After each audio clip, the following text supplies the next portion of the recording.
The total distribution this year is right at $400,000. So we usually give anywhere from about $350 to $450 a year.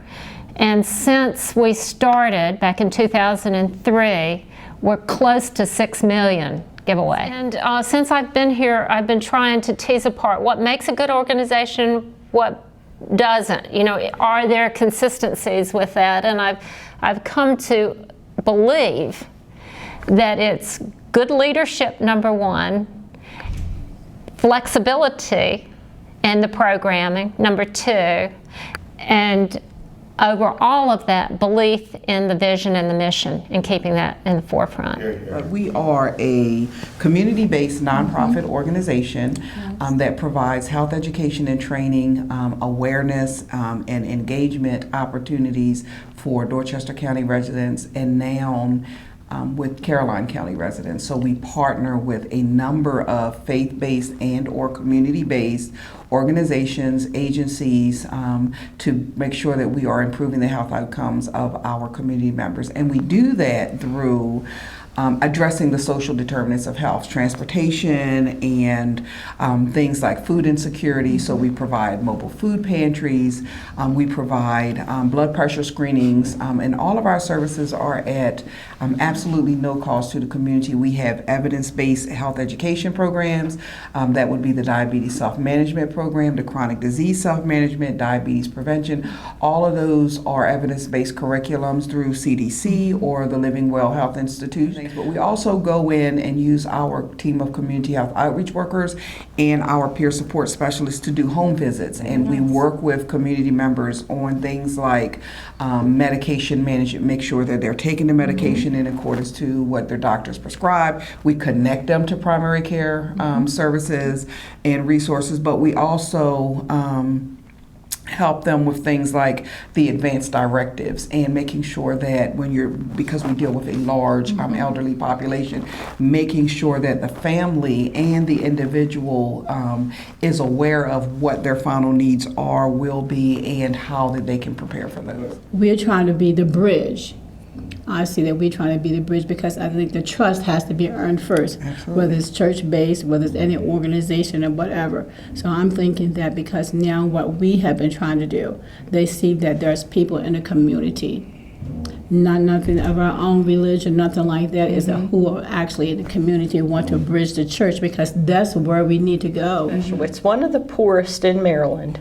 It's the second highest requiring a farm food subsidy for children. Yeah. And it's also the oldest agricultural county in Maryland that's still in agriculture. Everything is big farms.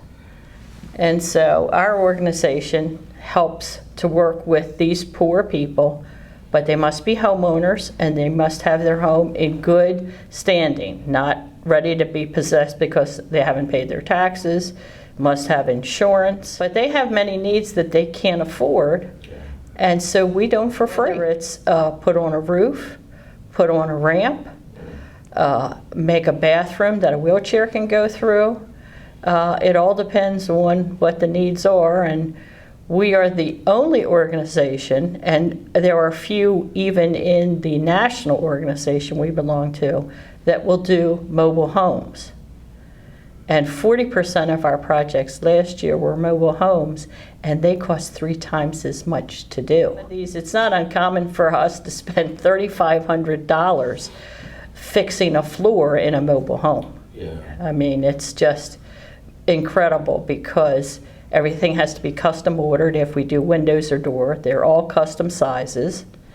And the structure, the way they're built is so poor that if we do a floor, we have to essentially rebuild the bottom of the floor, then a subfloor, then put the floor on top. Well, we do anywhere from 12 to say 18.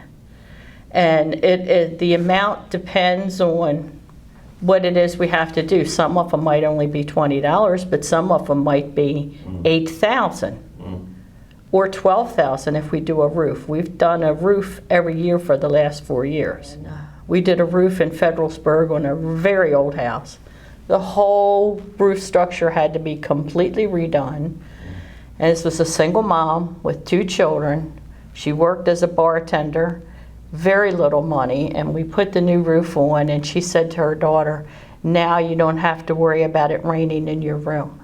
Kinera was started by a mother who had a child with a disability and was looking for support in the community. So she's looking around and she's wanting to connect with other parents and other children and figure out where the resources are, and she couldn't find anything. Yeah. So she started it herself. They would meet at different locations, and then it has evolved into our physical location now. So Kinera is a nonprofit. We serve families, children living with special health care needs. So it started as a parent support group in 2012. And then in 2016, we opened up the Hub, which is a centralized support service and location. And we work to support families in all kinds of areas. So we have physical therapy and occupational therapy. We're working to bring on speech therapy. We still have our parent support group.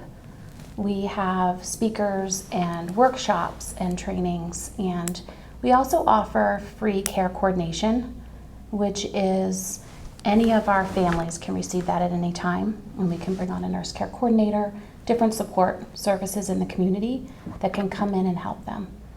I think first our kids are getting older, so what do they need? So if they're in occupational therapy as a child and they're getting a lot of sensory integration therapy, they get a little bit older and then they need a different kind of occupational therapy, whether that is self-care, vocational services. We also contract with occupational therapists and physical therapists, so we can use those professional services as well.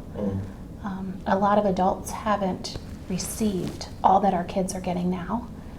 So if we're able to offer that therapeutic side too, I think it will really make a difference, and especially when you look at occupational therapy, what they can do for adults. And if you take an adult that's 45 and has never gotten occupational therapy, it can then help to increase access to jobs and being able to take care of themselves, because that's a real concern with our families. What happens when I'm gone? The more we can do to help with that would be really beneficial.